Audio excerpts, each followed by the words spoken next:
All right, sweet.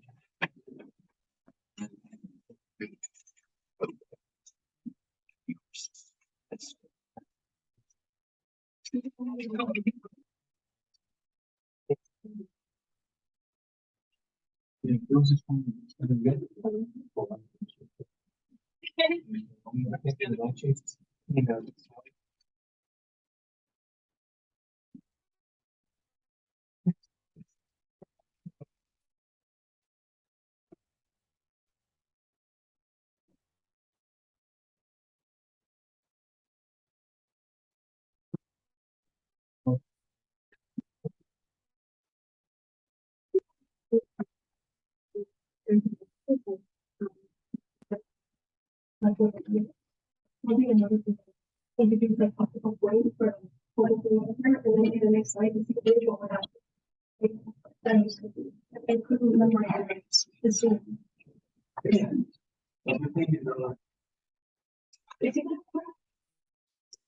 No, Professor Shastri's finish is going to be first. Yeah.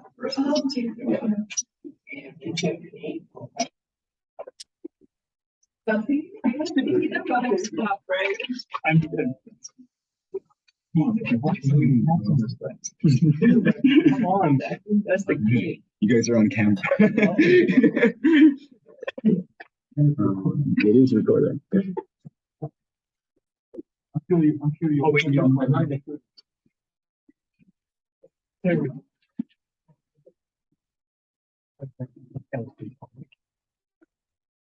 Mm-hmm. Stay hydrated. Oh yeah, I left my water bottle. That's a good reminder. We can eat that. As you know. Oops.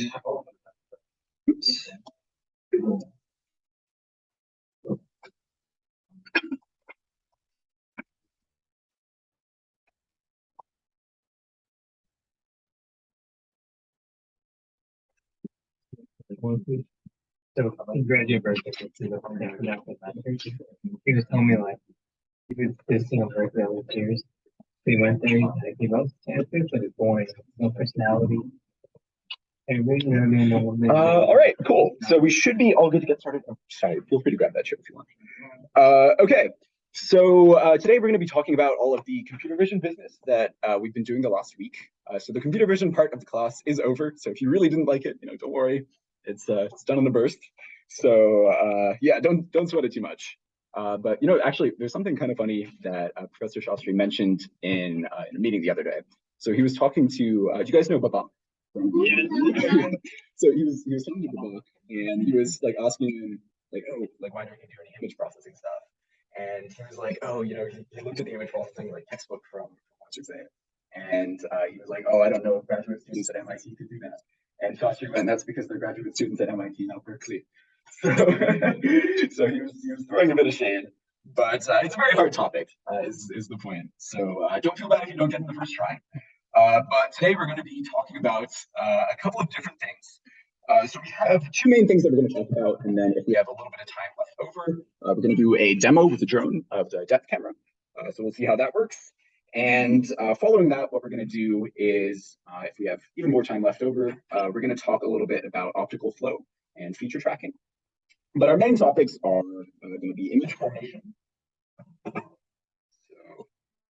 image formation. So we'll just start off by talking about what images actually are in a mathematical sense, how we get there, why they matter, why we want them in robotics, and all that good stuff. And then after that, what we're going to do is we're going to go ahead and talk about two-view reconstruction, right? And that's where we'll do our little demo of the depth camera, time provided. All right, cool. So does anyone just have any general questions just before we get started about where we're going, what we're doing here, anything like that? Okey-doke. Very cool. All right, great. So we can start off by talking about image formation. And this is essentially just a question of what an image actually is, right? Now, it might seem like it's something that's pretty intuitive to us because obviously we see with our eyes every day, right? We keep looking at images. Everyone in the Zoom at the moment is just looking at an image on their computer screen. But it's just important that we clarify what it actually is and how we get it from physical space, okay? So our main question is how are images formed, okay? So I'm just going to talk about our general philosophy when we are approaching this topic, okay? So our general first step in answering this question is going to be to come up with a camera model. Come up with a camera model. All right. And the reason we're going to do that is because, this is something that is pretty important if we want to understand how we're going from physical space onto our screen, right? Like we need a model of a camera if we're actually going to figure out, how this point will get onto a certain pixel on my screen. Okay. So that's going to be pretty important to us. But there's going to be a couple different constraints that we will consider when we go ahead and we do this camera model. Okay. So one of them is the complexity. All right. So we can have the most accurate model in the world, right? It could be awesome. And take into account all these crazy nonlinear features, all these different things. But if we actually try and go ahead and use that in an algorithm, it's going to be super impractical, right? So complex models for cameras are practical, right? If we have these huge equations that are describing what's happening to rays of light as they pass through a camera, that's going to suck, right? No one wants to do that. So we've seen already, even with super simple models for cameras, it can be pretty complicated. So we don't really want to get any more complex than we need to, okay? So we want to find something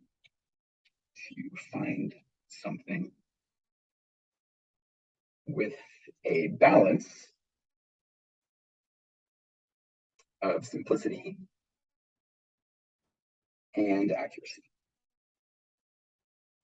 Right? So in general, it's still important that we have some degree of accuracy in there, right? We don't want to dumb it down too much. But at the same time, it still needs to be pretty good. Okay, so this is going to be like our general philosophy. If it seems like we're doing something that seems a little bit too simple, just trust in the process and just know that it's generally going to work out. So a lot of the times, like when you're doing something with computer vision and you end up with an amount of mismatch, that could really be attributed to these big assumptions that we're making, that our cameras are pinholes or that our surfaces reflect the same in every direction, and all these other different assumptions that we'll talk about shortly. Okay. So let's talk about the model for the camera that we're going to be using this class. So this is called the pinhole camera model. All right, so what is the pinhole camera model? What's the deal with that? So this is a model that we really, really like to use in computer vision because it really meets that trade-off that we were looking for in terms of simplicity versus complexity. Okay. So I'm going to sketch this out right here, and then I'll go ahead and label a couple of these points in just a sec. Okay. So we're going to have something like that here. A little line over there. And draw an object over here. Okay. So what is this picture? How is this actually a camera? It's just a dot and a couple planes and some lines at the moment. So let's piece together what's going on here. All right. So this little point over here is called the optical center. Okay. And in the pinhole camera model, this is exactly where our lens is going to be. Okay. So if you look at like your phone camera, for example, and you see like a little glass lens, imagine that we're taking that lens and we're just shrinking it down until it's pretty much just a single point. Okay.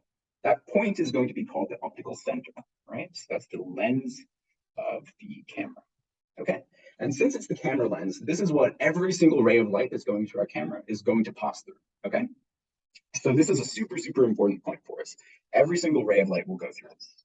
So all light passes through. Okay. So what else do we have in this image? What else is important?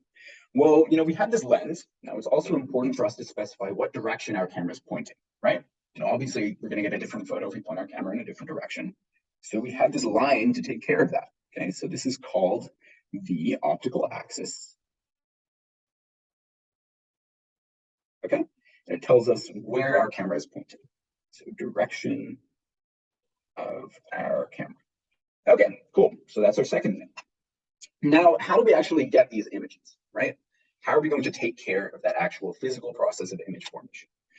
Well, we have this thing over here called the image plane. All right. So you can imagine that light is passing through in this direction, right? We have some light source from some object over here in red, and all this light is passing through the lens of our camera, right? It's going through this point, it's going back here. Now we need something to actually catch the light on the other side, right? And turn it into an image. So you could think of the image plane as the screen, or maybe in like a film camera, this would be your strip of film, right? Or film in the camera. Okay, so the image plane is what all of these rays of light are actually hitting when it goes ahead and forms this image. Okay, so it's where rays of light will go. All right. Oh, so the object is right over here. Like this is the object. I thought the object was gonna. Yes, we're gonna move it over in just a sec. Yeah. But for now, we're just going to put the image plane over here just to get sort of an intuition for light falling onto them. So at the moment, what we have is we have our object over here. It's reflecting some sunlight maybe, or some light from a room overhead in space. And that light is bouncing around in this environment until it passes through the lens. And once it goes through the lens, it hits our image plane, and boom, we get an image. Okay. So when we're trying to specify where this image plane is located, we have this parameter called the focal length. All right. So this is actually going to determine what our image looks like. So the distance between this image plane and our optical center is called the focal length. Okay. And we denote it with this little f right here. All right, so it is the distance between lens, or our optical center, and our image plane. All right. So in general, this is the sort of setup that we'll have for a really simple pinhole camera, all right? So this is what it's going to look like more physically. Now, in a little while, as Marion hinted at, we're actually going to take this image plane and move it over to the other side to get some nice mathematical properties out. But when we're thinking about the physical sort of setup for a pinhole camera, this is what we're going to see, all right? So do you guys have any questions just about this terminology here, or is there anything I need to clarify? How are we feeling so far? All right, cool. Okay, so this is our general setup, right? Now we actually need to go ahead and clarify some rules for how light is actually hitting this image plane, right? Where are these beams of light going to go once they pass through this optical center? All right, so how does light interact with the image plane? All right, well, I'm just going to go ahead and copy this up here. And copy.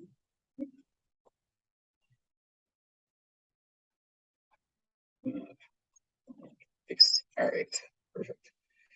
Okay, so why don't we go ahead and just trace the path of a beam of light and then see how all this stuff will come together, all right? Just gonna get some of this other stuff out of the way.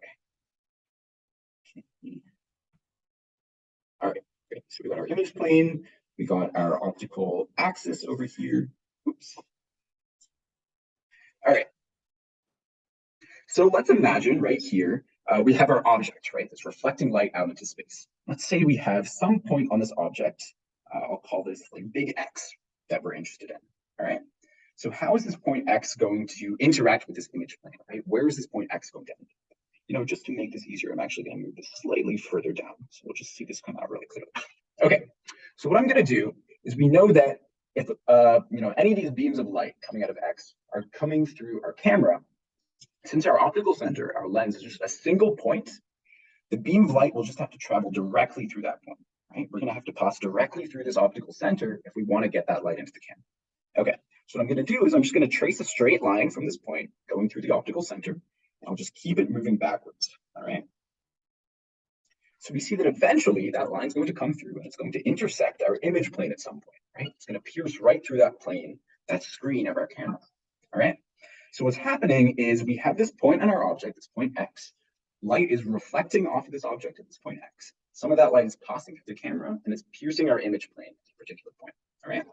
And the point where that happens, we'll get this little color, right?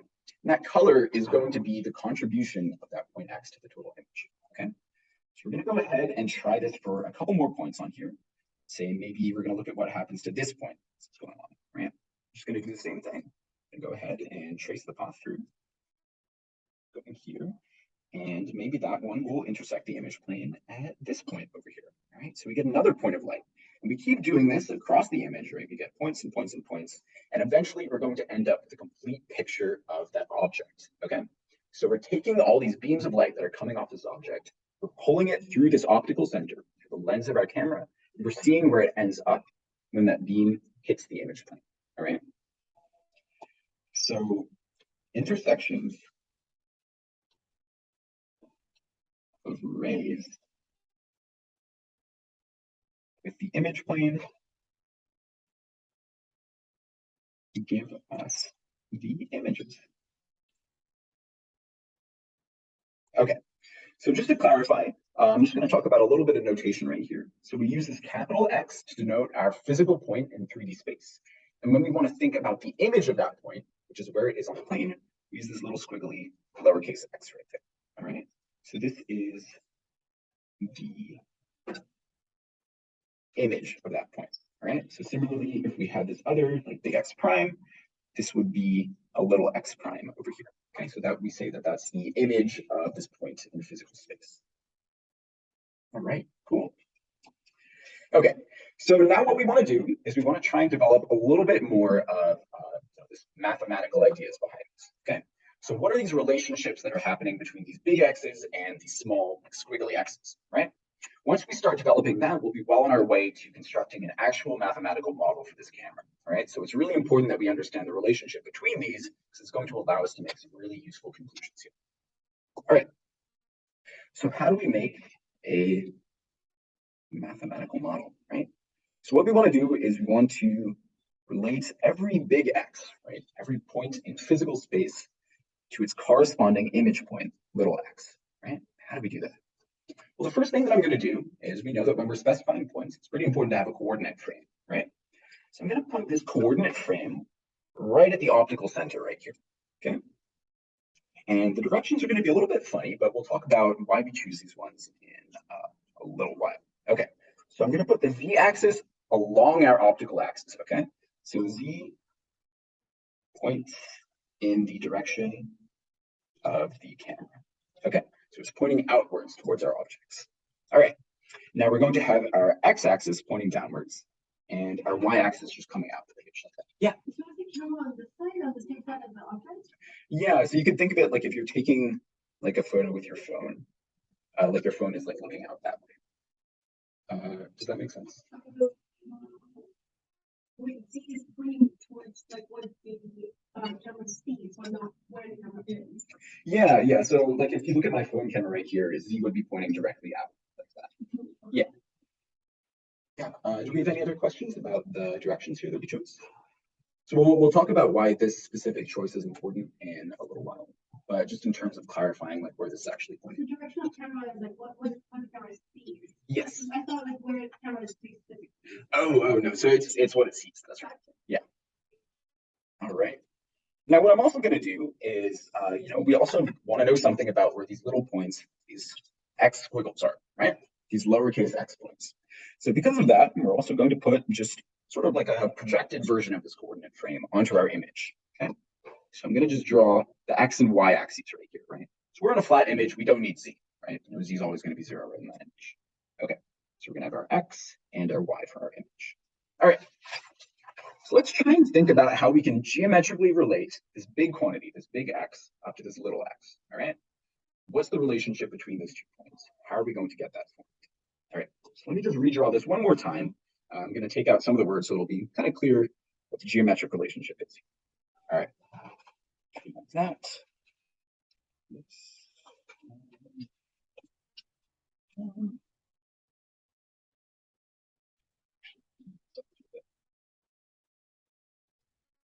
Great, cool. So we're going to have our axes pointing like this. This is our x and that's our y. And then over here at our optical center, once again, we have our z pointing outwards in the direction that our camera is taking the photo. And we have our x and our y. All right. And then our object might be somewhere over here, right? So this is our physical object that we're trying to take a photo of. All right, so I'm going to pick this point X on the object, right? Big X. This is in 3D space, right? And I'm going to trace its path back onto this camera. All right, so it hits the image frame at some point. Let's say it hits it right there, all right? And that's going to be our point of impact, little x.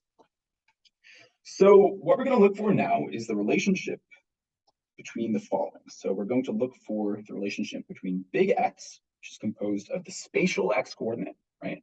The spatial Y coordinate and the spatial Z coordinate, right? With respect to this frame right here, this camera frame, okay?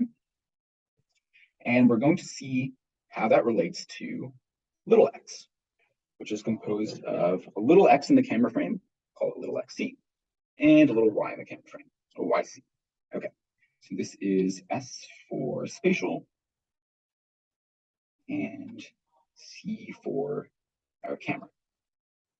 All right, so what do you guys think might be a good way of doing this? Like what might be a good place to start? Do we want to jump straight to linear algebra, or is there some easier way that we might do it?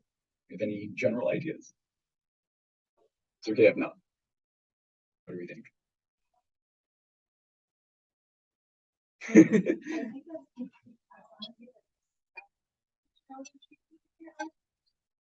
Okay, cool. Yeah, so maybe we could take like a geometric perspective on it, right? All right, so let's try looking for a geometric relationship. All right, so where might we start with that, right?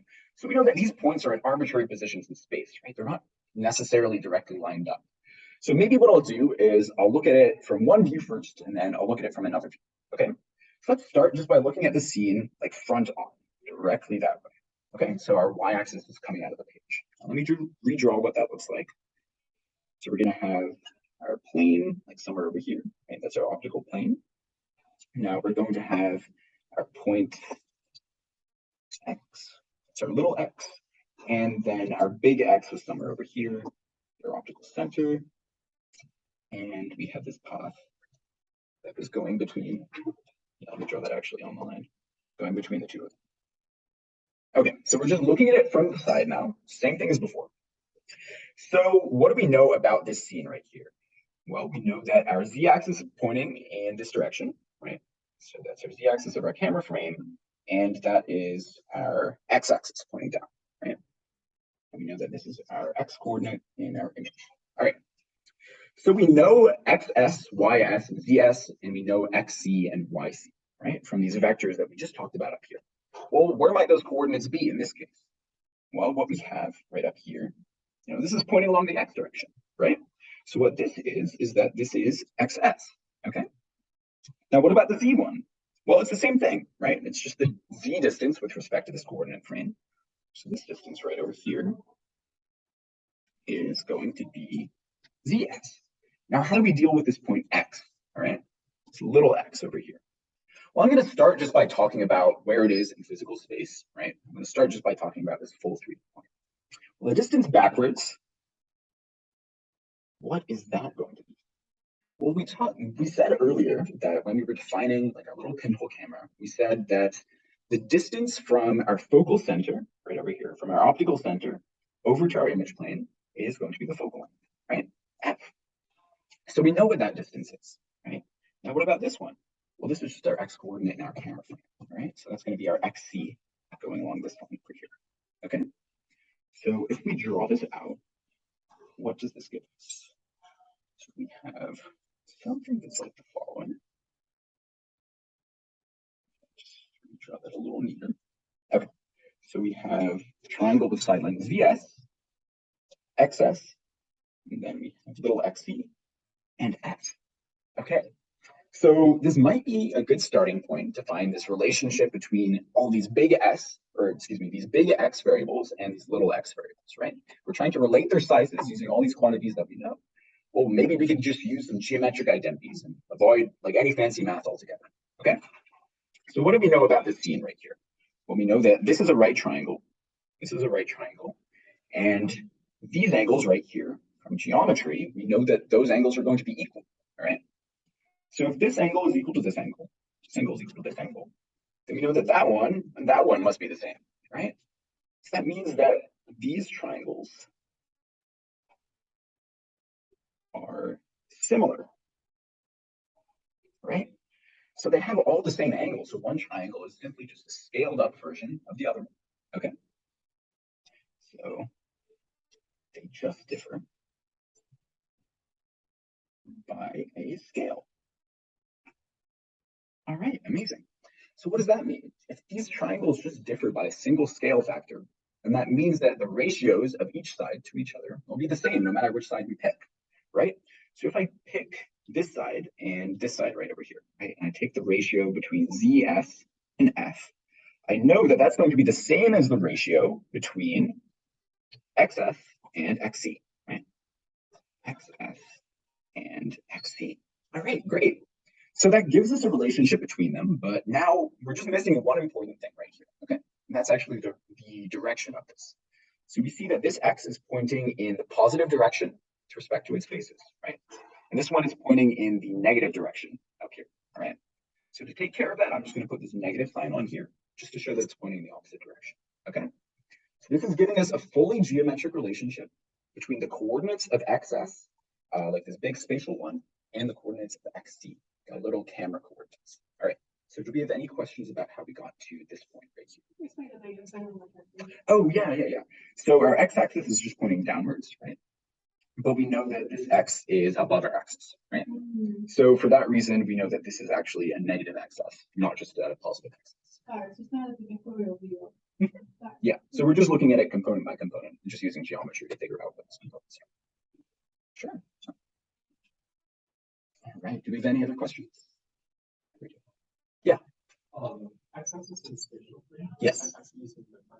That's right. So there are two different applications.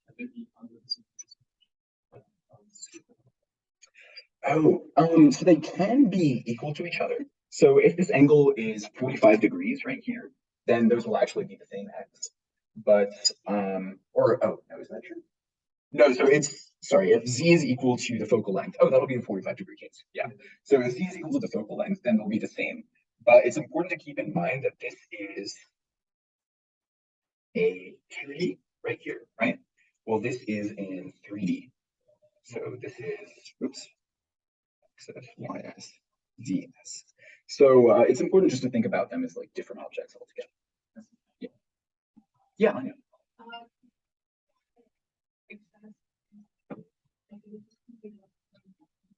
Yeah. So our x-axis is pointing like in this direction, right? And our x-axis for this point is above the axis, right? It's going in the opposite direction. So this is going to be like a negative value for that coordinate. So our x-axis is pointing like down, right here. So this is like our x-axis. Yeah, so it's just pointing opposite to that direction. So we put a negative. Yeah, all right, great questions. Okay, so let's just go ahead and let's solve this for, what do we want to solve for? Let's solve for little x. Okay, so I'm just going to multiply both sides out by little xc on one side and by f on the other. And we'll end up with a zs times little xc will give us negative f times x spatial, all right? Now I could just go ahead and divide out by that depth coordinate, zs. And we end up with negative f times xs over zs, okay? So this gives us our pixel coordinate entirely in terms of our world coordinates. All right, great. So that was essentially what we set out to do, right? Now we just want to do this for our y as well. So just for the sake of time, I won't do the actual derivation for the y. It's actually going to be the same exact thing as this, except instead of looking at it from the side, we're just going to look at it from the top, okay? And we're going to get that same exact thing with the similar triangles, right? So just to show you guys what I mean, before we were looking at it from this perspective. And now to get our y coordinate, right? Our y is pointing out of the page. So we'll just look at it from the top down. We'll get another set of similar triangles, and we'll get a relationship for y, okay? And our relationship for y is going to be the same form. So it's going to be yc is negative f times this time ys over ZS. All right, so this gives us a relationship, the coordinates of a pixel in our image with respect to its coordinates in 3D space. All right, so these are pixel locations. All right, so do we have any questions about the meaning of this, how we got any of these, or like what we're really trying to do at this stage?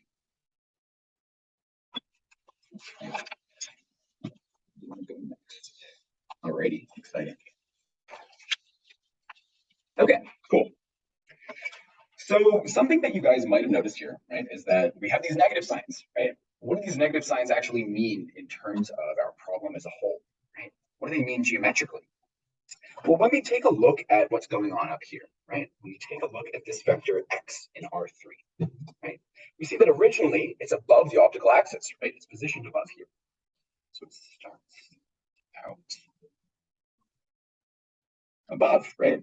But when we pass it through our optical center, it ends up on the other side, right? So it ends up below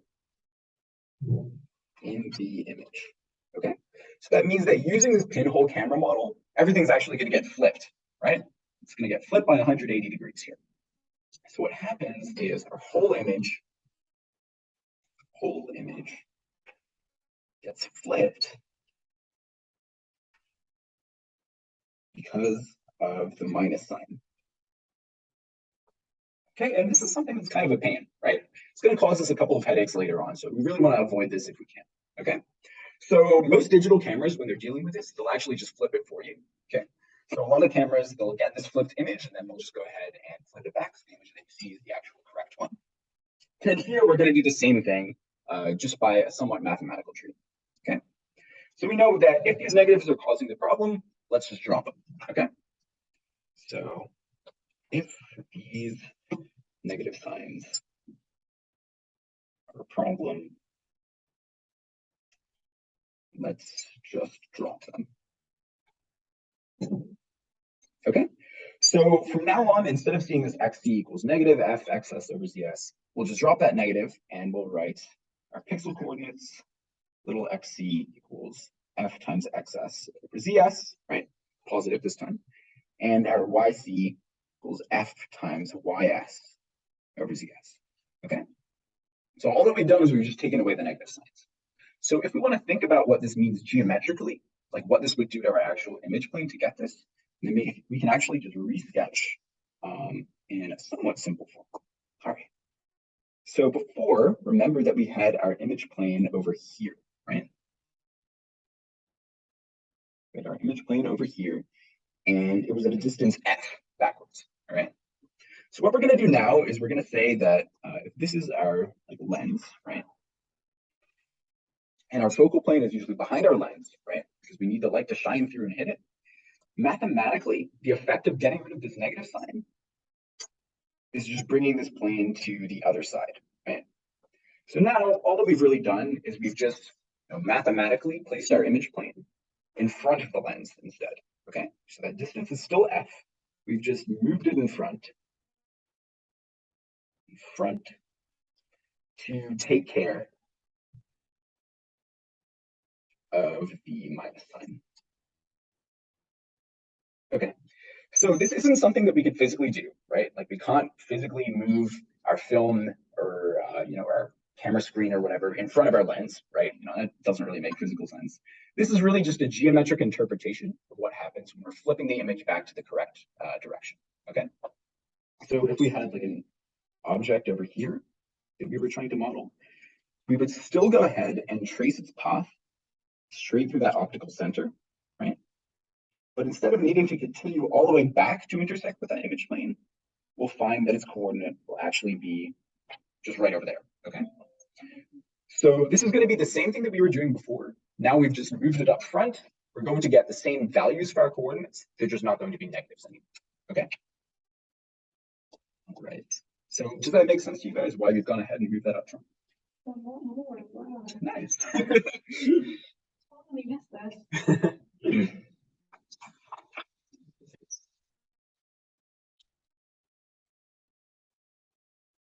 Okay, I'll give you guys a sec to copy that down. We're still right.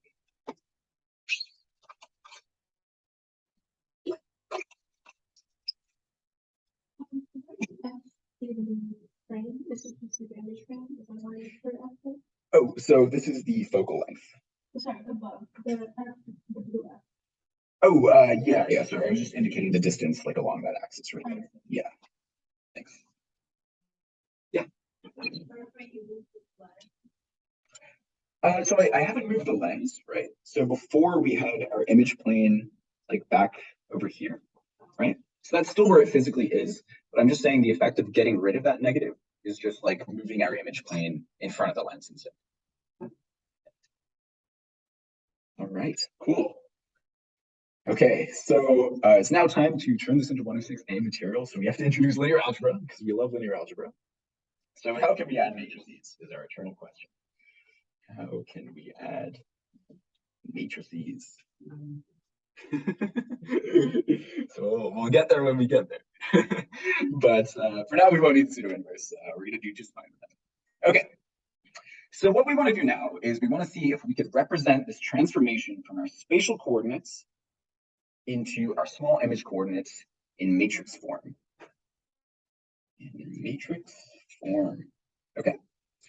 And it might seem like a pain to do this, right? We have these really nice and simple formulas to get our image pixel coordinates. Those are great.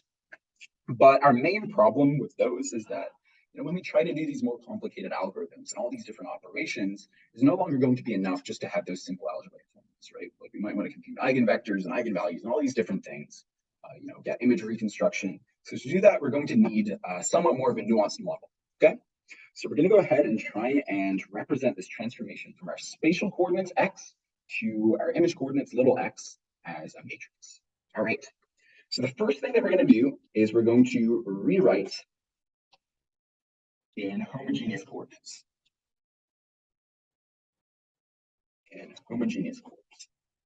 Okay. And remember, that's just a fancy way of saying we're just going to add a 1 to the bottom of that vector. Okay. So in homogeneous coordinates, I'm going to write big X as X with this bar above it. All right. So that bar just indicates that we're using homogeneous coordinates. And that is going to be equal to X spatial, Y spatial, Z spatial. That same thing that we had before. Now I'm just going to stick a 1 underneath. All right. And I'm going to do the same thing for little x, right? Instead of just having little x on its own, I'm going to do little x bar. Okay. And it doesn't matter that this original vector was only 2D, right? The concept of homogeneous coordinates is still the same. We're just going to add that 1. Right, so we're going to have x camera, y camera, and a 1. Okay. So just remember, whenever you see that bar, we're dealing with homogeneous coordinates and not the actual like 2D or 3D vector. Okay. So what we're going to do now is we're going to break our problem into parts. Okay. So it's a pretty complicated process, actually, when we think about this whole thing of passing it through this optical center, projecting it onto this plane, finding these 2D coordinates. There's a lot of stuff that's going on there. Okay. So we're going to do our best just to break it down into little digestible pieces and see how we can use matrices to our advantage in that. Okay. So let's just outline the 2 things that we need to do. All right. So first is we know that the shapes of these 2 vectors are different, right?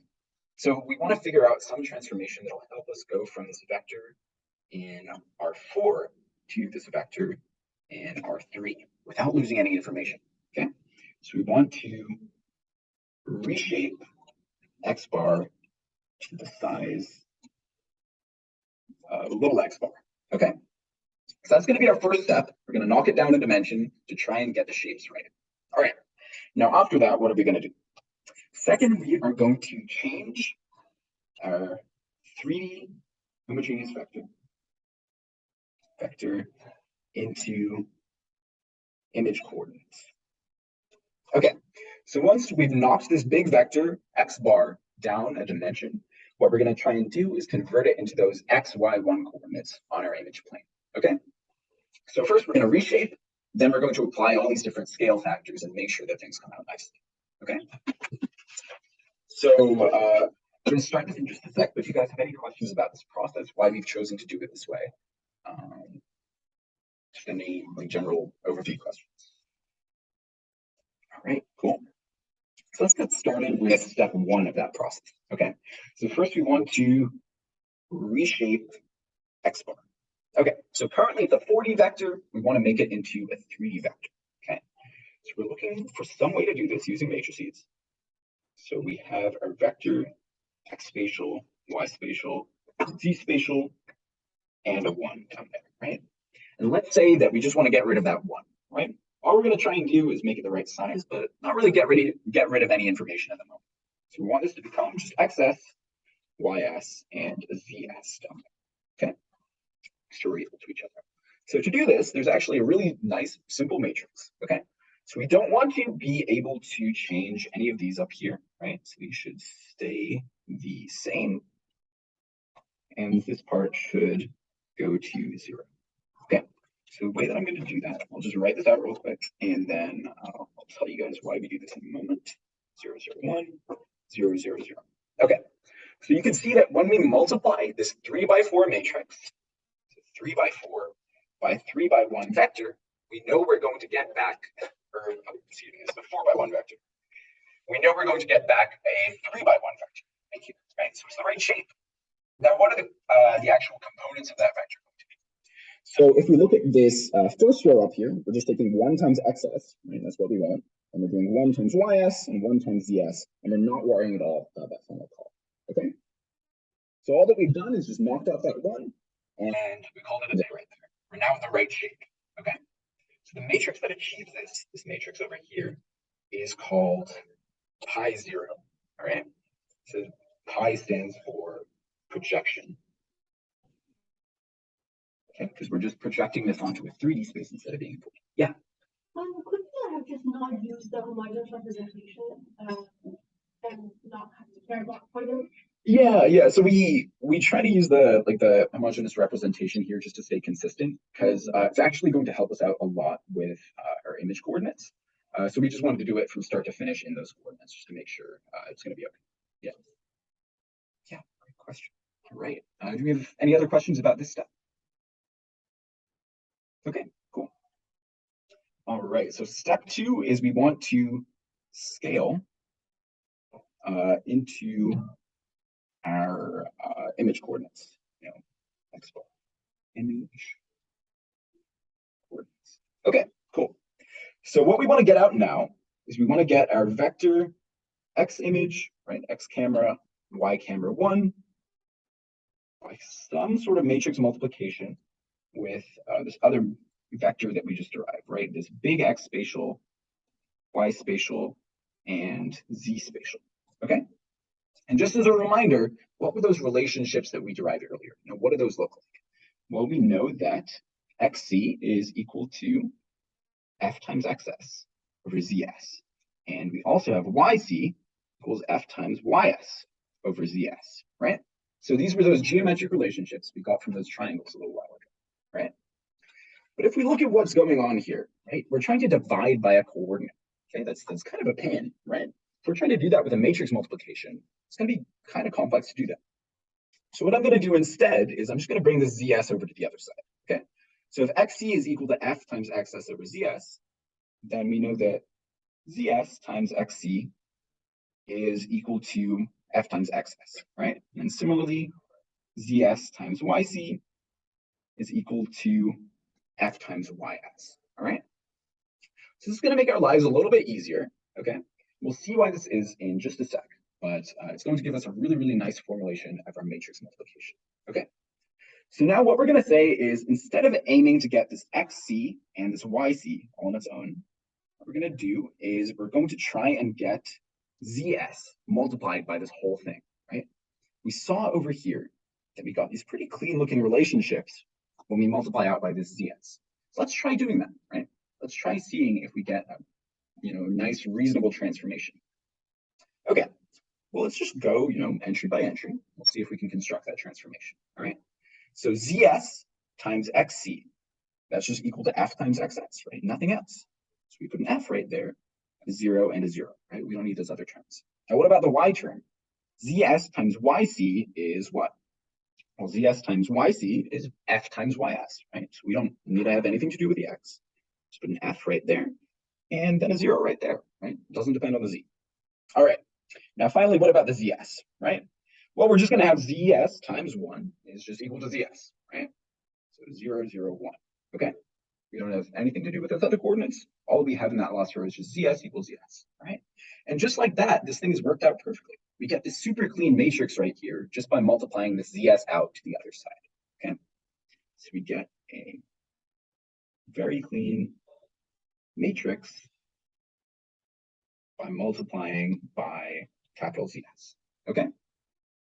So this matrix right here is called KF, okay? So this is called the focal calibration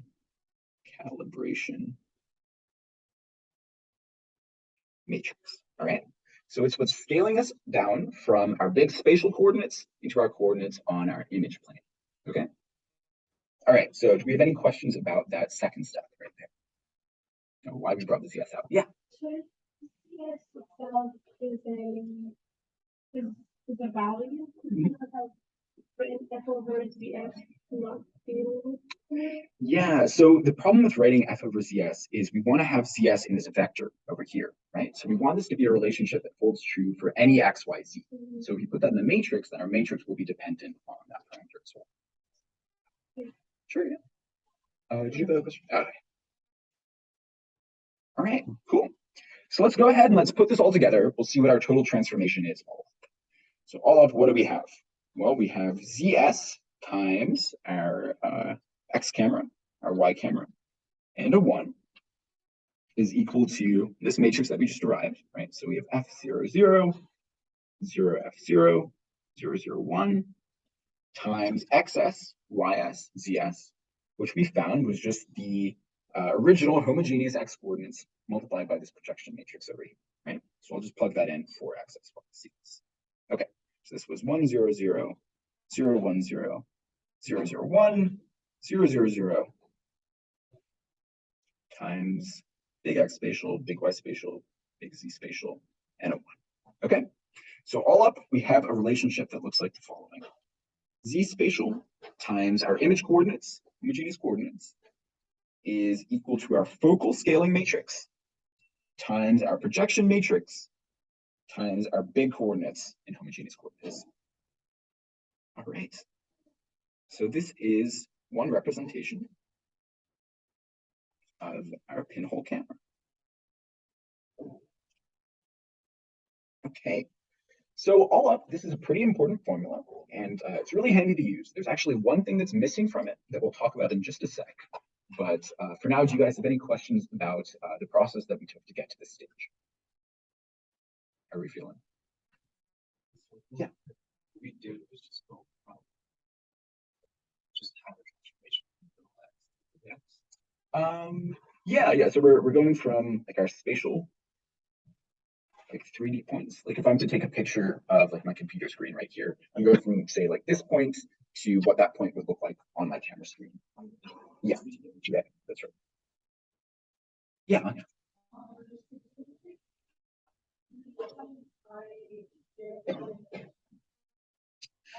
Yeah, so in some of the homework problems, they just give you the XYZ vector, not in homogeneous coordinates. So if you want, you could just write this as KF times X, right? Where X is just spatial, Y spatial, Z spatial. And that'll take care of the problem of having that pi 0 for you. Yeah. Right, exactly. Yeah. All right, yeah, great point. Okay, cool. So what do we want to do now? All right, well, let's talk for a moment. Let's discuss digital images. Okay, so let's think just generally about how these digital images are formed, right? So every image, when it's stored in your computer, it's stored sort of as a matrix, right? So it's a matrix of a bunch of different values. Let me draw this out here. So an image is a matrix of intensity values. Okay, so you can think of the intensity as how bright a particular pixel is going to be.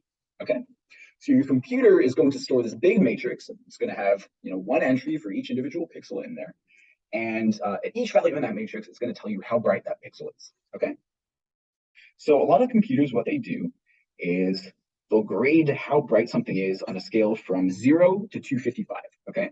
So 0 is going to be totally dim, right? It's going to be all blacked out like that. And 255 is going to be perfectly white, okay? It's a super bright point. It's bright as your image can get, okay? So maybe, you have a matrix that's like 255, 120, 0, so on and so forth until it fills out this whole grid, okay? And when you go ahead and you actually ask your computer to render that, it's going to give it to you in a pixel form like this. Oops, just continue those over here, okay?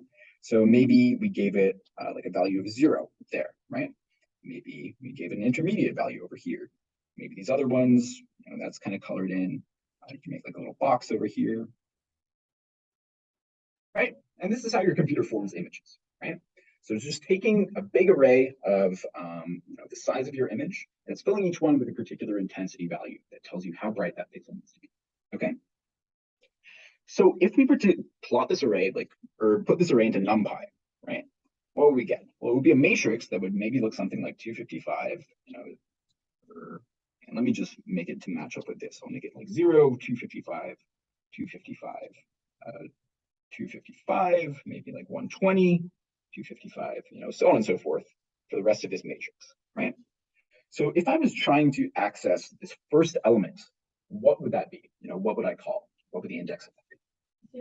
0. Yeah, right. So this would be 0, 0, right? If I go down the column, this would be 1, 0, 2, 0, so on and so forth, right? And this would be 0, 1, okay? So we could think of those different indices in NumPy or just in matrix in general about giving us a coordinate system, right? What if instead of just being 0, 0 being like the row in your column of your matrix, it was actually an x and y, okay? So what we're going to do instead is we're going to take a coordinate system, x going in this direction and y going in that direction. And we're going to say those are the directions of our pixel coordinates, right? So x and y are your row and column, okay? So when we have those different values like xc, yc in our camera, what we're really trying to call are the individual coordinates of these different pixels, in our NumPy array, right? So these are pixel coordinates, okay? And this is why we chose that really, really funny direction for this frame, all the way at the beginning, right? We chose x going down and y going across because that's what gives us really natural directions in an array, okay? So that's something that's really, really easy for us to do when we're working with this on a computer. And since computer vision has the word computer in the name, right, this might be a good system to use, okay? But what does this mean for our general process of image formation, right? When we go ahead and we look at our process of image formation and we check out our diagram, what we had done earlier is we assumed that this was sort of in the center of our image plane, right? So we had x and y like that. But what we want to have is an x and y up there instead. And we want to be using that coordinate frame. Not only do we have that, but we also want to make sure the units are right? At the moment, this x and y, there may be in meters. Okay, we don't want units of meters, we want units of pixels, right? When we call like 1, 0, we want the second pixel, right? We don't want like 1 meter across in our image. That's not going to give us anything. So we have two things that we need to do just to make our final process totally complete, all right? So the first thing is we need to change the origin, okay? We need to go from the center of our image into that upper left corner to make sure we're going to be indexing correctly into our array, all right? Second thing that we need to do is we need to scale our coordinates into pixels, okay? So that's going to be from meters or millimeters or whatever else, okay? So these are two extra things that we need to do. And there's one other matrix that I won't derive here, but I'll just give it to you guys. And then we'll see how that fits into the process, okay? So this is called KS. This is called the scaling calibration matrix. All right, and KS is equal to the following. So I'll write out these different terms, and then I'll let you guys know what they mean after I finish writing this matrix here. 0, OX, OY, and S theta. Okay, so this is called our scaling calibration matrix, okay? So what this part of the matrix does is it's going to rescale us into pixel coordinates, all right? So scales meters into pixels. All right. Now, what about this other column over here? So OX, OY, what's that going to do? This is going to, oops, let me rewrite that properly. This is going to move the origin of our image. Okay, so just note that this S theta is kind of like a little weird term over here. So what this S theta is called a skew factor, right? So maybe our pixels aren't perfectly square, right? Maybe they're sort of like a parallelogram kind of deal. Which is, usually we don't think about that. Usually we just consider our pixels to be straight up square. But in case they're not, we have this extra S theta factor to correct that. Okay. Yeah. For the rules, are they CX or? Oh, sorry, that's an O. Yeah, so it's O for origin. So if we have our image like this, and we originally had, our X and our Y, oops, at the center of our frame, right? We're trying to move into like, these natural camera coordinates, X prime, Y prime over here. OX, OY is going to be the coordinates of, the center frame with respect to this top corner, okay? So we wanted to end up at the top, right? Yes, yeah.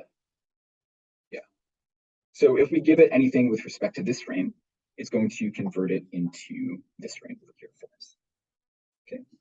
So it's doing that scaling, and then it's also saying, hey, we got to shift this thing over so that it's with respect to this frame all the way over here instead. So we've got to add on those extra center coordinates to make sure we're at the right place. I'm slightly confused because it's, are we writing OX and OY with respect to them? Yeah, that's right. So this might be something like if you have like a 480 by, I don't know, like 720 image, right? This is going to be right in the center. So OX would be equal to 240 and OY would be equal to 360 in that case. So those would be things we would add on to everything to make sure that we're actually going with respect to that upper left instead. Sure, yeah. Right. So all up, what do our correct pixel coordinates look like? So the complete transformation into pixel coordinates. That's going to be the following. All right. So I'm still just going to write it as X camera, Y camera 1. I'm just going to write it the same as before, just for convenience. And that's going to be equal to this KS matrix times our KF matrix from before, times our projection matrix, times our spatial points in homogeneous coordinates. Okay. And then we're going to have that extra Z spatial over here. Okay. So Z spatial times our camera coordinates is equal to KS, our scaling, times KF, which is our, our focal calibration, times pi naught, which is our reshaping, times our original point. Okay. So this is to scale. This is focal, and this is reshape or project. Okay. And then these are our spatial points. All right. So how do we feel about this process overall? Good. Right. Are there any questions on Zoom for you guys over there? No? Okay.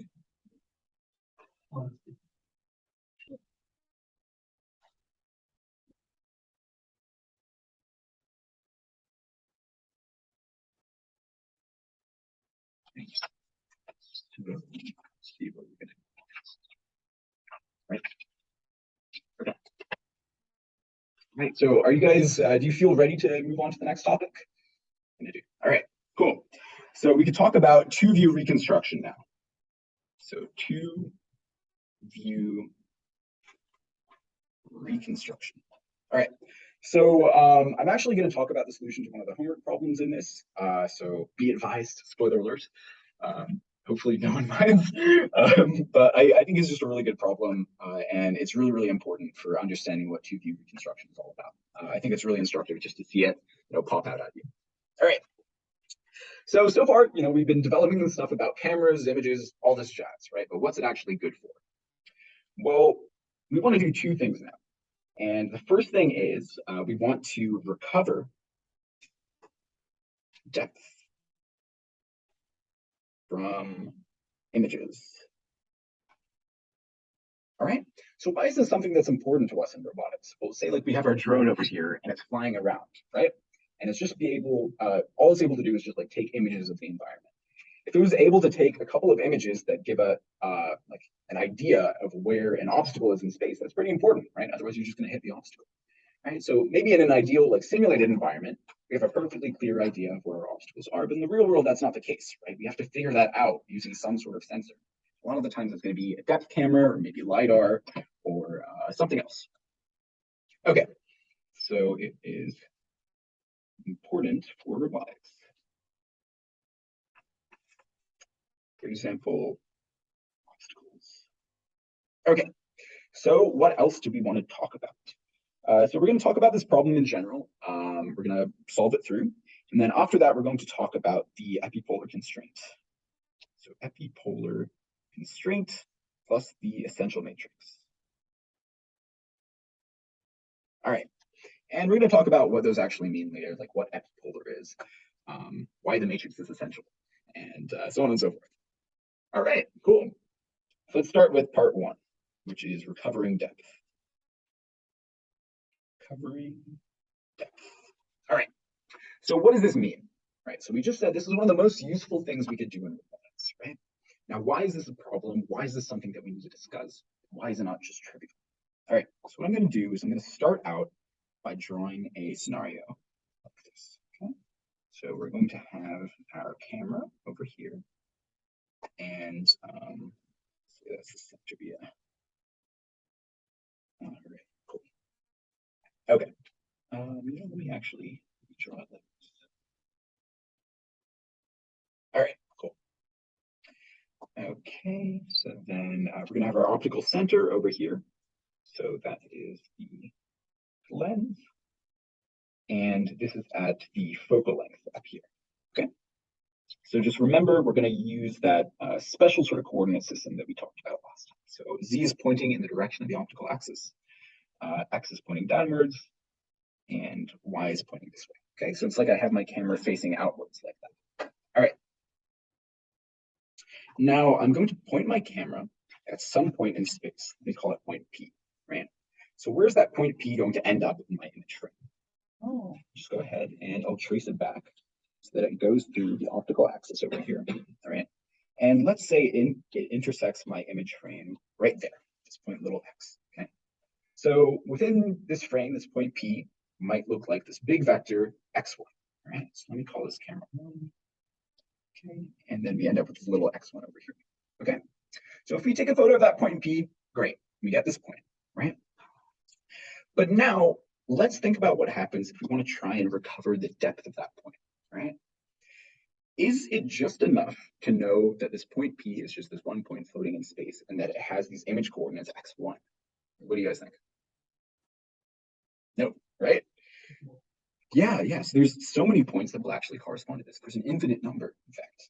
Oh, the whole plane, like, parallel to that, right? Yeah. So it's on everything along this line over here. If we were to sample any of those points and see what they look like from our image frame, that would also give us the same x1, right? So we have this problem that everything along that line is giving us the same direction. Okay, so everything, bless you, everything along the ray gives us small x1. All right, so it's non-unique.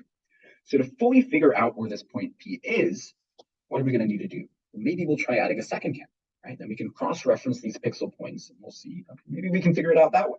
So why don't we try doing that? Sketch out what that looks like. So I'm going to put a second camera over here. I'll talk about some constraints on that second camera in just a sec. Oops. Try that a little nicer. All right, cool. Okay, so this one's going to have an optical axis that's pointing out that. And dotted line, and it goes. All right, cool. So similarly, this one's going to have this optical center. Z points along the axis. X points down. Y points out. All right. And yeah, this is our second focal length f2. Just label that f1. All right, cool. So what does this point P look like from within this frame? Well, we're just going to do the same thing, right? We're going to just trace it straight through the optical axis, see where that ray lands, and then we'll see if we're happy campers or not. All right, so we're going to go through there, right through the point. And where does this intersect with this frame? Well, let's say that our point of intersection is right over here. Right? We end up with some x2. Okay, so from this camera frame, this point P in space looks like this big x2, right? Our x, y, z points in space. Now on the camera image frame, it's going to land at this little x2 over here. Okay. Now something that's really important for us is that we know the transformation very precisely between these two frames. All right. So if we know the difference in orientation between these two frames, right, the rotation matrix between them, and we also know what the translation is between those two frames, R and T, we're actually going to be able to solve this reconstruction problem. Okay. So we have these two cameras. They're pointing at this point space, this point in space P. We don't know what the depth coordinates of that point are, but all that we know are just the image coordinates, right? We just know little x1, little x2. Okay, so what we know is little x1, little x2. All right, and what we want is either x1 or x2, right? If we have x1, we'll be able to figure out x2 just from these rigid body transformations, okay? So we want to figure out what this physical point is in space. Once we have that physical point, pretty much anything's possible. We can use it for obstacle avoidance. We can do all these fancy tricks in our different robotic applications. All right. So let's try and set up some sort of background for what's going on. What we're going to do is we're going to make use of all that different math that we just came up with for these cameras, and we'll see how that ties into what we want here. Okay, so let's talk about camera 1 first up. Oh, yes. So something just to note is that a lot of the times we call this matrix K as Ks times Kf, right? So instead of dealing with these two calibration matrices separately, we'll take their product, stick them in a single matrix, and that matrix is called the camera calibration matrix. So camera calibration matrix. Okay. So this is a pretty important matrix. It just allows us to write Ks, Kf just as a single matrix instead, just for our convenience. Okay. So what I'm going to do is I'm going to use this camera calibration matrix. I'm going to use our projection, all this stuff to write this in a nice and easy form for us. Yes. Yeah, so we can scroll down to like the very bottom of what we're talking about right Yeah. now. So if you know x1 and x2, and x1 and x2 give us like x, y, and z of s, right? Oh, so we don't know these big ones. All that we know are our little pixel coordinates. Oh, we know the smaller x. Yeah, yeah. So yeah, this one and this one we have no. Thanks. Yeah. All right. Cool. So what's the relationship between like little x1 and big x1? Well, why don't we just go ahead and write this out in terms of those formulas we came up with earlier, right? So I'm going to write out here is lambda 1 times little x1 bar is equal to k times pi naught times k1 times pi naught times this. All right, perfect. So normally this was like a z earlier, but the reason I'm going to replace it with this lambda 1 right here is that this is just an unknown scalar, right? At the moment, we don't know what that z coordinate is. We don't know how far out it is from our camera. And in linear algebra, we just like writing unknowns as lambdas. It's just something that we do. Okay. So where can we take this formula? How can we simplify it? Bring it into something useful? Well, we have lambda 1 times x1 is equal to k1 times. Then earlier, as Miriam said, actually, we could simply take this point out of homogeneous coordinates just by multiplying it by this pi naught, right? Times x1, right? Because all that this pi 0 is doing, right? 1, 1, 1, 0, 0, 0, is it just sets the 1 in homogeneous coordinates to 0, right? It just knocks that out for us. So if we multiply this by x, y, z 1, that'll just give us x, y, z. Okay. So all that we've done is, oh yeah. So does that mean for IMT, the depth didn't change, like level and longitude are going to be the same, or are they going to be different? So they're going to be different, and the reason for that is that here, let me just take out my phone here. It's kind of handy to actually have a camera. So if I take a photo of my computer right here, and this is the point that I'm interested in, right? Let's say I have a certain depth, maybe that's like 30 centimeters over there, right? Now I'm going to move it all the way over here. Now that depth is totally different. Okay. So for that reason, lambda 1 and lambda 2 are going to be different. All right, cool. All right, so we've written it in this simplified version right here for our first camera. You go ahead and do the same thing for our second camera, right? So lambda 2 times x2 in homogeneous coordinates is equal to x2 times k2. Okay, cool. That's still big X1, right? Yeah, that's still big x1. So it's like x1, y1, c1. Yeah. All right, sweet. Okay. Now I'm going to try and reduce this like even further. Okay. We're going to try and make this as simple as we can just to make this math really, really nice for us. Okay. So I'm going to do something that looks a little bit weird, but it's actually got a special name, and we'll say what that is in just a second. So if we look at this lambda 1 times x1 bar equals k1 times x1. Let's say that I want to isolate this so that it's just this little x1 and this big x1 and this lambda. Okay. So I want to get rid of k now. So I'm just going to take the inverse of k on both sides, right? So lambda 1 times k1 inverse times x1 bar is equal to big x1. Okay. So it would be really nice now if instead of just focusing on this k1 inverse times x1, I could just focus on the x1 bar, right? So we come up with a special name, which is called like normalized coordinates. Okay. And what that is that it's just our pixel coordinates that have been normalized by the inverse of this calibration matrix. Okay. So I'm going to write this as x1 equals k inverse times x1 bar. All right. And all that we're doing is we're just taking these two known matrices, like known matrix, this known vector, we're just multiplying them. We're going to say, all right, we're just going to label this as this new vector, like little x1 without the bar, just make it nice and simple for us with notation. Okay. Isn't without the bar like the non-homogeneous version? Yeah, there's a lot of conflicting notation that's used in the book, which is kind of sad. Like, yeah, so unfortunately, that's how they tend to write it, which kind of sucks. But yeah, just think of this as like a normalized coordinate that's not going to be this original x1 bar. And all that we're doing is just we're packaging that calibration matrix in this x1. Okay, so I'm going to leave this with lambda 1. So bare x1 will give us this big x1. Okay, super simple, super clean. All that we've done is we've just tidied up our notation for both. Okay, and same thing for lambda 2. We're just going to do that same process. We're going to multiply by k2 inverse x2 and end up with lambda 2 times x2 is equal to big x2. All right, and I believe this is what they give you in problem 1 of the homework, where they say, oh, we're giving you normalized coordinates in this case. Okay. That J was identity. Yeah, so you can kind of think of it like we have an identity matrix right over there, and that's our calibration matrix. So when we say that K is the identity, but then the bar should follow because on the first line you have there, right? Like the K's identity, then right. X1 will keep the bar. Yeah, so the thing is that in practice, our K matrix is almost never the identity, right? Because we have to have the scaling for those pixels in there, which is always going to be, some pretty much non-zero number, unless we have a pixel that's 1 meter wide.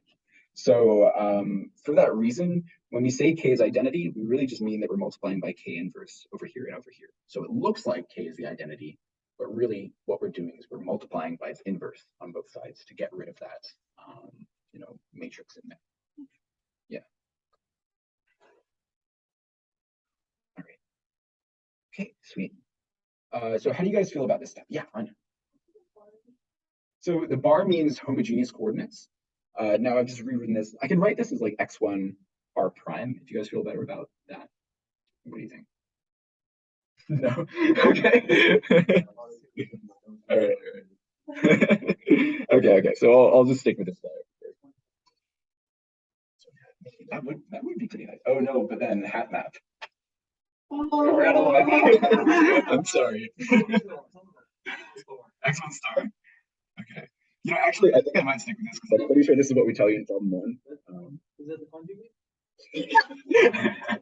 You're not going to have complex numbers, don't worry.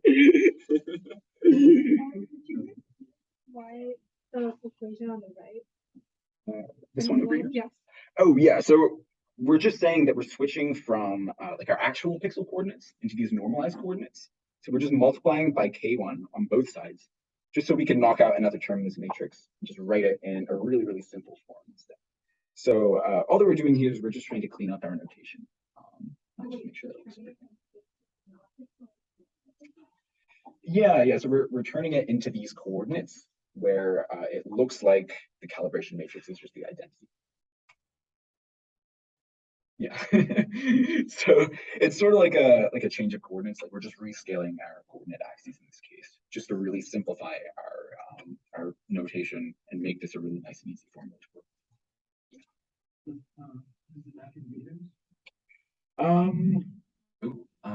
Yeah, I think it would be back in meters in this case. Yeah. All right, cool. So just to be clear right here, x1 and x2 haven't changed. Those are still our exact same spatial coordinates as before, okay? So we've only applied this k inverse to this little x1 over here. All right, cool.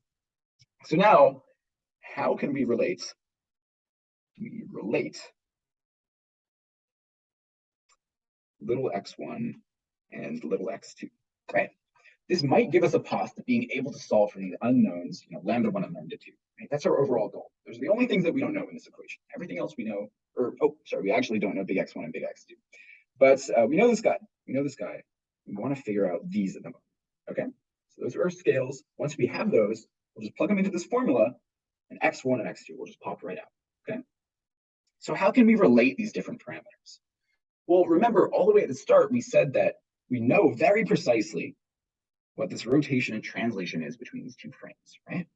So if we know what that is, and we know that x1 and x2 are just vectors within these frames, camera 1 and camera 2, why don't we just apply these transformations, right? Why don't we see how that goes? Yeah. Is that transformation from the origins of the lenses or the origins of the image? So it's going to be from the lenses. Yeah. So it's right where we put like this frame right over here. Yeah, great question. All right. Sweet. Okay. So using those transformations, what we're going to write is x2 equals r times big X1 plus that translation, okay? So we're changing it, and then we're just moving it over. So this is just one of those homogeneous transformation matrices from 4 midterm 1, right? One of those G matrices. But since X1 and X2, those are no longer these 4D homogeneous vectors, we just have to write it out in full this way, okay? So just remember X1 is like equal to X spatial, Y spatial, Z spatial. Since we don't have that extra 1 at the bottom, we can't write this with a G matrix. We have to write it out actually, in its full component form, okay?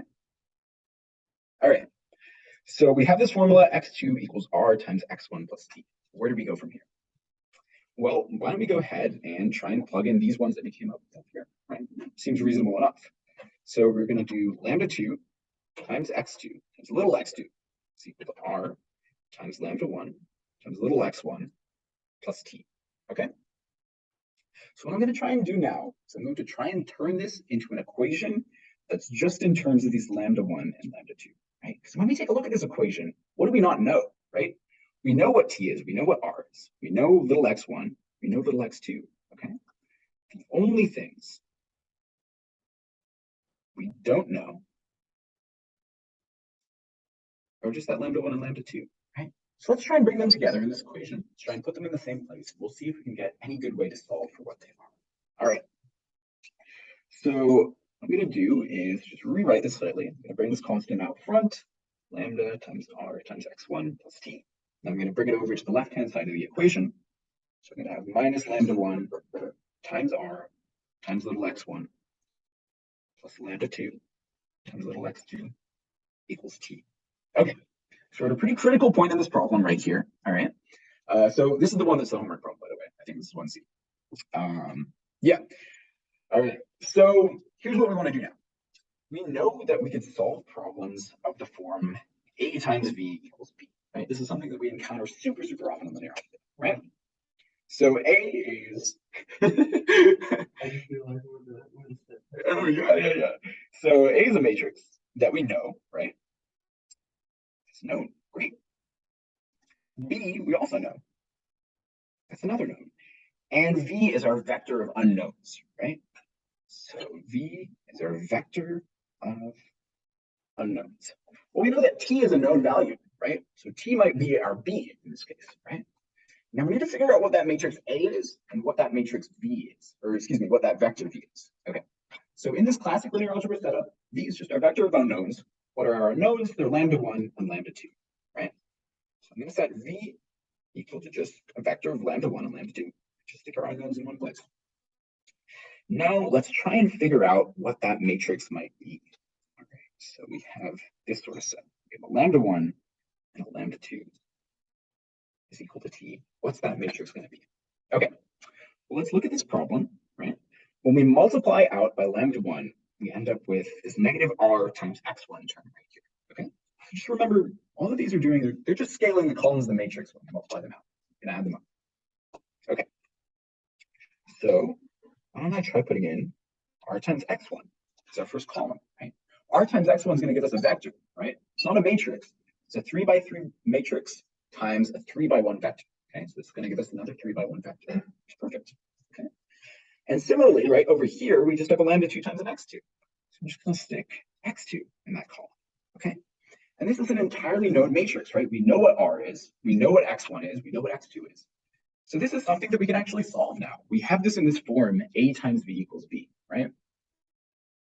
Now we can solve for lambda1 and lambda2. Okay, so before we talk about how we do that, do we have any questions about how we got to this stage? What's going on? How are we feeling? Pretty good. Cool. All right. So let's take a moment to think about this problem, right? So a lot of the times when we end up with a setup a times v equals b, what we like doing is we like taking the inverse of this matrix A, right? Multiplying it on both sides and being like, hey, that's great. That's our solution, right? Like v equals a inverse b. Now, is that something that we could do in this situation right here? Let's take a look at the shape of this matrix A, right? What's the shape? Well, x2 is a 3 by 1 vector, right? So it's a 3 by 1 vector. And r times x1 is going to be another 3 by 1 vector. 3 by 1 vector. Okay. So we have two of those in the columns. So A is actually going to be a 3 by 2 matrix. So how do we deal with that? We can't invert a 3 by 2 matrix, right? How are we going to deal with that? So we have to make use of a special thing called the pseudo inverse. Okay, so it's also called the more Penrose pseudo inverse. So you might have, I don't know, if someone says more Penrose, what's up? Ah, nice. Perfect. Okay, so what is the pseudo inverse? What's it going to do? So what we want now is something that essentially mimics what an inverse is doing, but for these non-square matrices, right? What's that going to look like? How are we going to do that? So I'm going to give you guys the formula for it, and then I'll explain why it is what it is. Okay, so if we want to take the pseudo inverse of a matrix A, what is that going to be? We're going to denote it A, this little cross up here. Some people say like A dagger. I think that's Kaushul's preferred notation. We might talk about that next week. But what is this going to be equal to? Well, we try and multiply this out. It's going to be A transpose times A inverse times A transpose. Okay, so this is called the pseudo inverse. Pseudo inverse of A. All right, so let's see if when we multiply this matrix by A, let's see if we get the identity. All right, if we do, then we're golden, right? That's all that we need. So let's try A cross times A. Well, it's going to be A transpose A inverse times A transpose. Now just times this matrix A, right? So let me just write this with parentheses, and then maybe it'll pop out why this is going to work. So we have A transpose A inverse times, just going to put parentheses around these two, times A transpose A, right?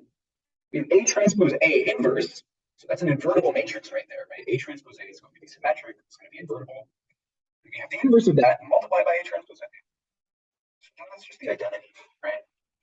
So for this arbitrary matrix A right here, that's not a square, we were able to get it into the identity by making use of the pseudo inverse matrix. Okay, and this is something that's really, really important for this problem. All right. So how do we actually apply this in this case? Well, what we want to do is we want to knock out like this matrix over here, right? Or a matrix in this case, non-squared matrix, make it into the identity. Yeah. So isn't this zero inverse kind of the same as what we did? Yeah, it's a least square solution to the problem. Yeah. This is, I think, is a specific application or like a less general. Pseudo inverse is like more general. Yeah. So least squares, you could prove that like if you're doing a linear regression, taking the pseudo inverse and using that to do your regression will give you a least square solution. Yeah. So if we have time left over afterwards, I can talk about like what that means / why it is. But for now, we'll just sort of stick with this as just like the high level concept. Okay. So let's get back to our problem here. So remember we had r times x1 in our first column, and we had an x2 in our second column, times lambda1, lambda2 equals t. Okay. And we wanted to knock out this matrix right over here, right? Get rid of that somehow. So if we want to make that into the identity, I'm just going to multiply both sides by a pseudo inverse, and we'll see it drop right out. Okay. So negative r times x1 times x2. I'm just going to add that little cross right up there. And on this side, negative r times x1 x2 pseudo inverse times t, right? So pseudo inverse times this matrix, bam, identity, okay? And we end up with lambda1, lambda2 equals negative r times x1 x2 pseudo inverse times our matrix, or times our vector t, okay? And this gives us a unique solution for these depth scales that we were looking for, right? For this lambda1 and lambda2. So this gives us our depth. Amazing. Okay. So all the way at the start of this problem, what did we say? Well, we said that lambda1 times little x1 is equal to big X1, right? So now we have the value of lambda1. We also have the value of little x1. So it recovers our point in 3D space. We can do the same thing for the second. Lambda2 times x2 gives us our big x2, right? So x1 and x2, they both point to the same physical point. Just remember that, right? We're just looking at that point from two different frames, okay? So using two cameras, we were able to use these pixel coordinates, use the pseudo inverse, and fully recover the XYZ coordinates of that pixel in space. All right. So that's how 2D reconstruction or 2D reconstruction works. You can do it with more cameras if you want, you can add more data points, continue to use these squares. In the real world, that's a good way of getting pretty noise-free depth data. But yeah, do we have any questions about this whole setup that we've just done right here? Yeah. Sure.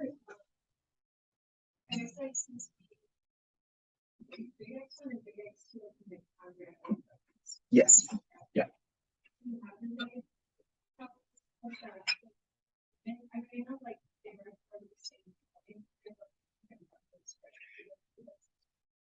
Yeah, so if you want, you could also do like a transformation to a world frame over here. But we could just pretend that we're like standing at this camera frame, like holding the camera right there. That'll be where that point is with respect to us.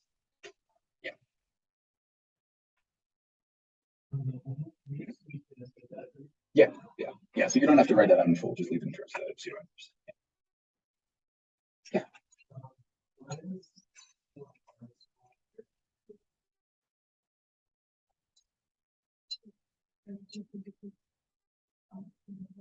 Yeah, so they're pointing in different directions. So if we point them in the same direction, then that's not going to be like super useful for us. They have to be like a little bit offset to each other. Yeah. Oh, yeah. Sure.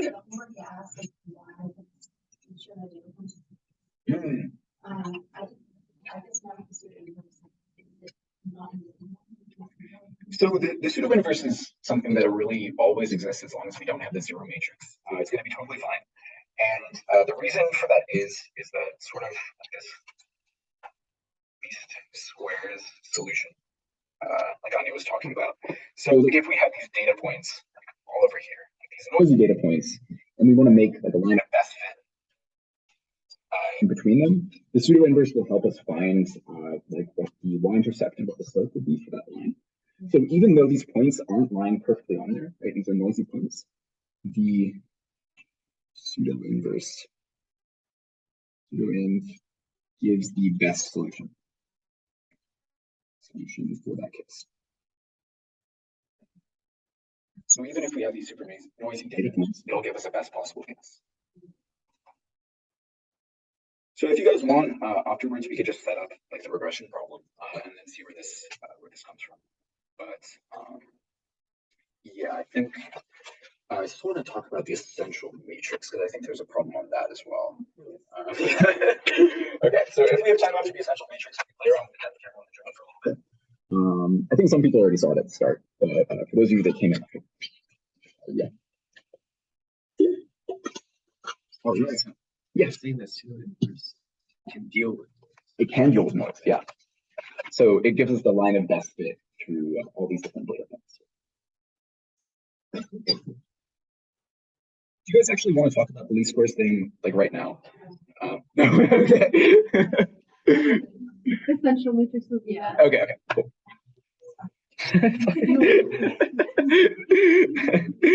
I like the clarity. Very focused. All right. So let's talk about the essential matrix. Central matrix. All right. What's the essential matrix? Why does it matter? Why do we call it essential? All right. So let me start off just by copying that image from above of this 2D reconstruction scene, because this one takes a little while to draw. Oh no. Okay. I'll zoom out and then do it.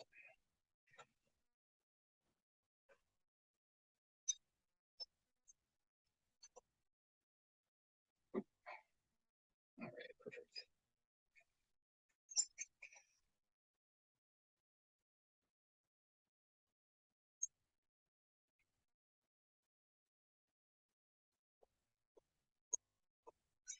All right, great.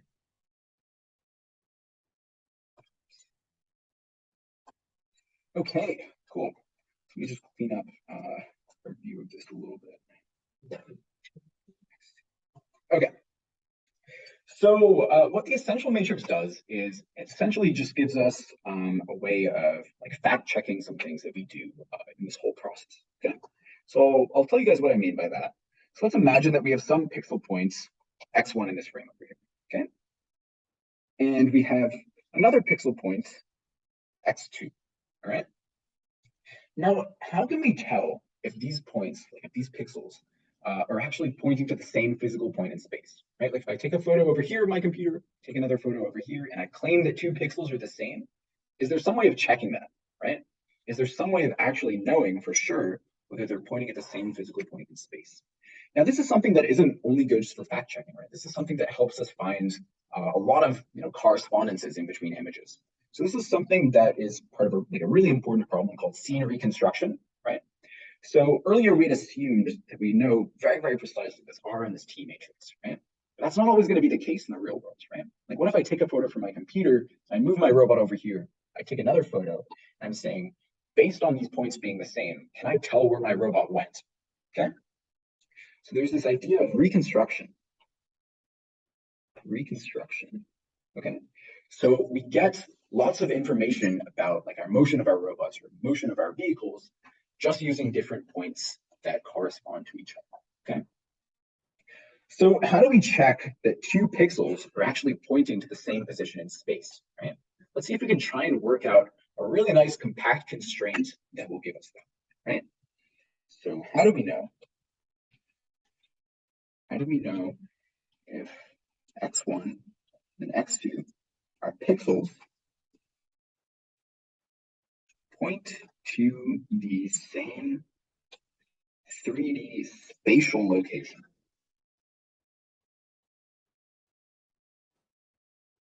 Okay.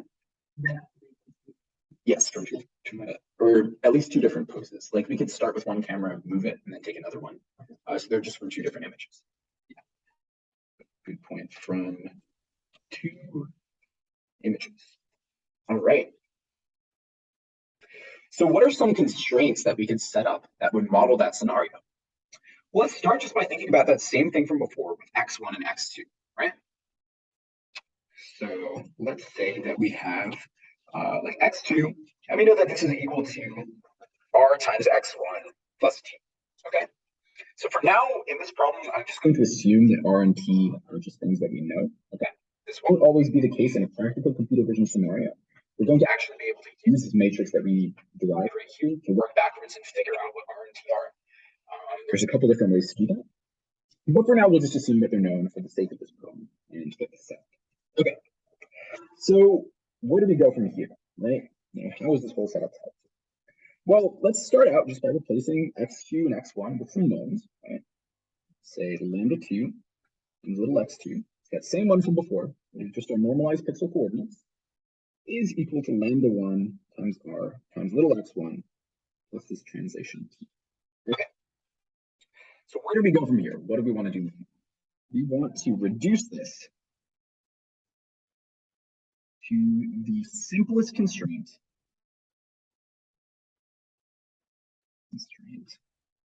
possible. Okay. So we want to eliminate as many unknowns as we can. All right. So eliminate unknowns. Right. So in this case, we haven't actually solved for lambda1 and lambda2 yet. Let's see if we can get rid of those. Okay. So lambda1, lambda2. And we want to eliminate as many terms as we can. Right. Really get this into a simple formula for us to work with. Okay. And eliminate unnecessary terms. Okay. So we're actually going to start out by borrowing something from the first part of the class, which was the hat map. Okay. So just remember that the hat map of a vector is something that turns a vector into a matrix that is representing the transformation of a cross product, right? So if we want to represent, for example, like t crossed with v, right? That's the same thing as writing t hat v. This is a matrix. Okay. So that's what the hat map is. Let's see how we might be able to use it in this problem. Okay. So one really important fact about the cross product is that any vector crossed with itself will give you the zero vector, right? So right over here, we see that we have a t on its own. Maybe we can multiply this entire thing by t hat, and we'll see if we can get a whole bunch of things to drop out, right? We at least know we'll be able to get that t out of the way.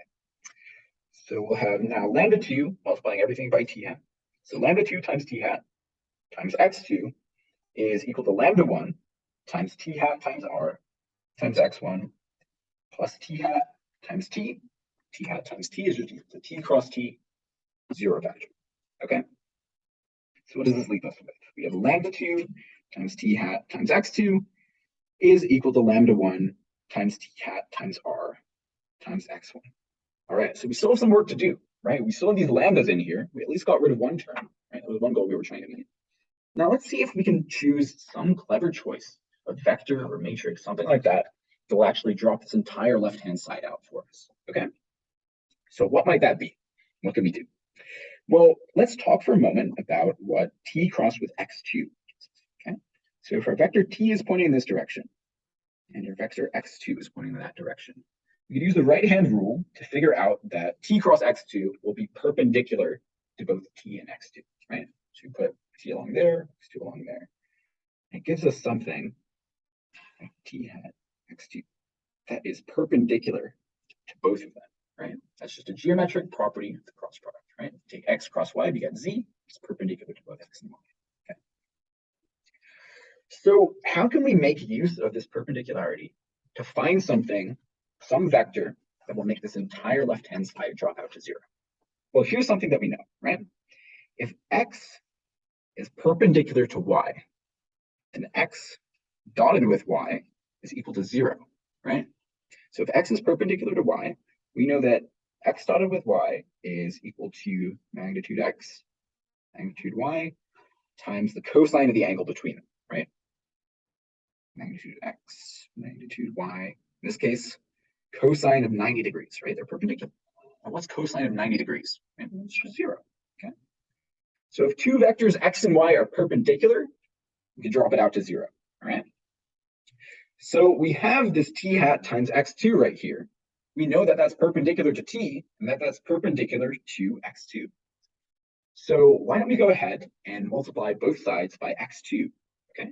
So we're going to take the dot product of both sides of x2, excuse me. So a way to write the dot product in matrix notation, x dot y, rewrite that as like x transpose y. Okay, it's just the same operation, just different notation for it. All right, so now I'm going to do lambda 2 x2 transpose t hat x2 equals lambda 1 x2 transpose t hat r times x1. Now this guy is the dot product with something it's perpendicular to, right? Entire left-hand side drops out to 0. So we get 0 equals lambda 1 x2 transpose t hat r times x1, all right? So we know that this lambda 1, that's just a scalar. Let's divide out by it, okay? So then we get 0 equals x2 transpose t hat r times x1, all right? And this is something that's really, really special. It's called the epipolar constraint. Epipolar constraint. Okay. So this is something that always has to be true if this pixel x2 is pointing to the same physical location in space as its other pixel x1, all right? And the reason for that is that we started out all the way at the beginning using, the relationship between those physical points in space. Right? They said that they're pointing to the same point, right? It was x2 equals r times x1 plus t. And we did all of this work, and we finally broke that relationship down into this single condition on the pixel locations, okay? So what we have is if x2 and x1 correspond to the same point in space, then we have x2 transpose t hat r times x1, or this is the relationship between the two cameras, right? We need x2 transpose t hat r times x1 equal to 0, okay? So that's our fundamental constraint that makes sure that these two pixels are pointing to the same physical point in space, okay? And this t hat r matrix is really, really important to us, right? This is an important problem. It helps us solve what's happening when our robots are moving. It will maybe help us recover some sort of structure from the motion of our robots, okay? Because it's so important, we call it the essential matrix. Essential matrix. All right, and we call that E equals T hat times R. Okay, so it's something that enables us to check if these pixel locations are corresponding to the same physical point. So all up, just using this E, we can rewrite this as x2 transpose E times x1 equals 0 if x2 and x1 are from the same physical location. All right, so that's what the essential matrix is. That's how we use it. Do we have any questions about that? Yeah. Yeah. So in that case, what we would have to do is we would have to do x1 or x2 transpose e x1 equals 0, x2 transpose e x3 equals 0, all different combinations of all of these, and make sure it's satisfied for all of those. So we would take the pixels for if we had 3 frames, we would do like x1 and match it up with x2, then x1 match it up with x3, then we do x2 match it up with x3, x2 match it up with x1, and so on, and then just make sure it works for all combinations. Yeah,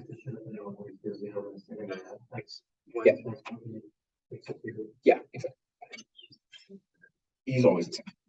Or E would actually, so we would have a different essential matrix because it depends on the transform between the counts. So you would just have to make sure that if you were looking at points 1 and 3, then you would have to use the T corresponding between frames 1 and 3 and the R corresponding between 1 and 3. So it would be T13 and R13. Yeah.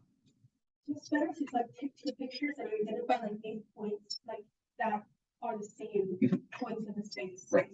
Yeah, and then once we have, sorry, go ahead. Yeah. So like the R and T will be the same for all those 8 points. Right.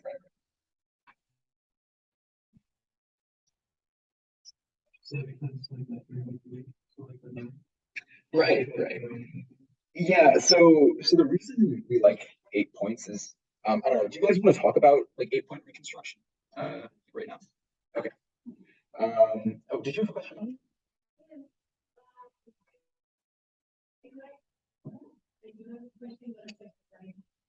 Oh, okay, cool. Mm, yeah. Okay, so we can talk about where the 8 points come from real quick. If you think that would be useful. Or okay, I don't know. What do you guys think? Sure. Yeah, yeah. So if we have 8 points like x1, x2, all between x8, right? It turns out that we could rewrite all of these simultaneous constraints for all of these different points with a single expression. All right. So I'm going to rewrite this in the following form: chi times es equals 0. All right. So there's a lot of stuff that goes on when we try to formulate this, but chi is essentially a matrix that encodes information about x1 through x8. Okay. And this matrix is going to be quite a large matrix. All right. So I'm pretty sure it's going to be a 3 by, yeah, I think it's going to be a 3 by 9 matrix here. Okay. So chi is some 3 by 9 matrix. It's actually formed from something called the Kronecker product. Yeah, so it looks like this little cross like that. So yeah, same guy. Yeah, his first name is Leopold, which I think is kind of funny. All right, so there's this fancy thing called the Kronecker product that helps us combine these points in a really, really nice way. Okay, and what is ES? ES is just our essential matrix that's been turned into a vector. All right, so it's going to be like E11, E21, E31, all the way up until E33.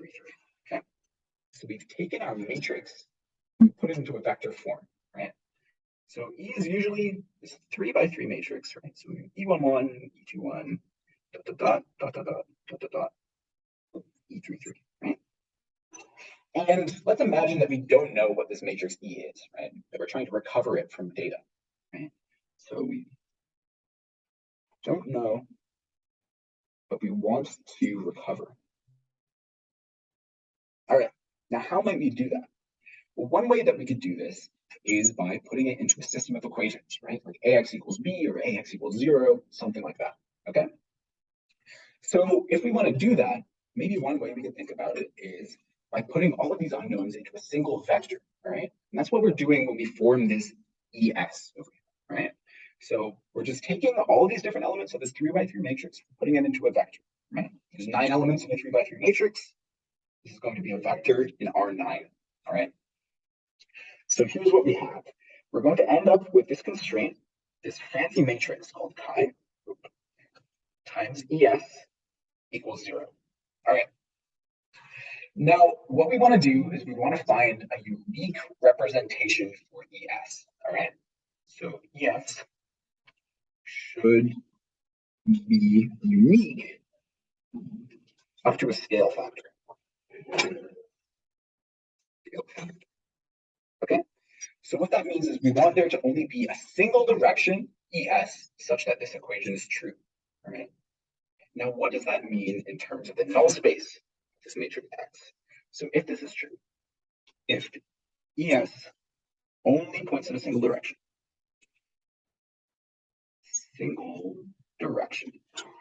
and chi is, oh, I think chi might actually be 9 by 9. Yeah. And chi is a 9 by 9 matrix. What do we know about the null space of chi? Well, if we only want a single vector that is spanning the null space of this matrix, right? If ES times x equals 0, ES is going to be in the null space of this matrix time. Right? We want the null space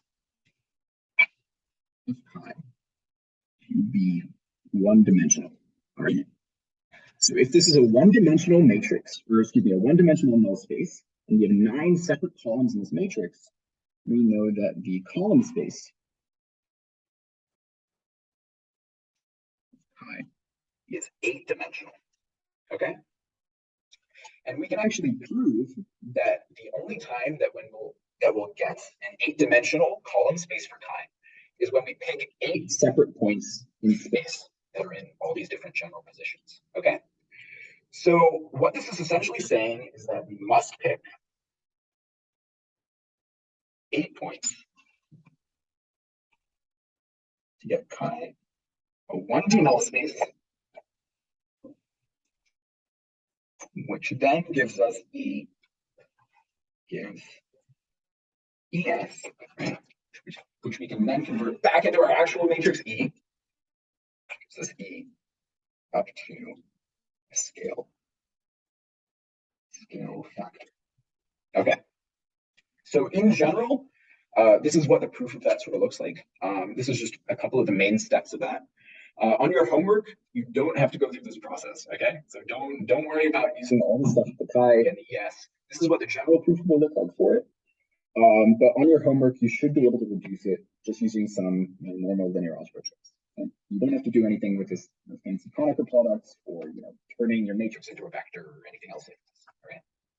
But just maybe be aware that this exists just as a concept. Yeah. All right. Cool. Do we have any questions about this? Yeah. Sure. What's the advantage of LiDAR? Yeah, so stereo is actually still taking like full color images of your environment. So if you turn off the lights, you won't be able to get anything with stereo vision versus LiDAR, which is actually taking like pings back and forth. So it doesn't depend on the lighting or say it's a foggy day outside. You'll still be able to get everything perfectly with LiDAR, but stereo is only as good as what your camera can see. Yeah. So what would you choose stereo? Your Tesla is one question. Is one answer. Yeah.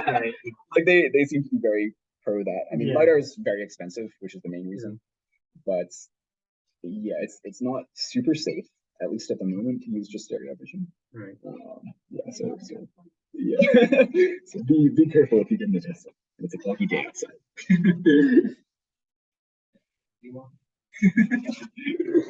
All right. So yeah, so people on the Zoom mentioned about doing for months today. Thanks for coming.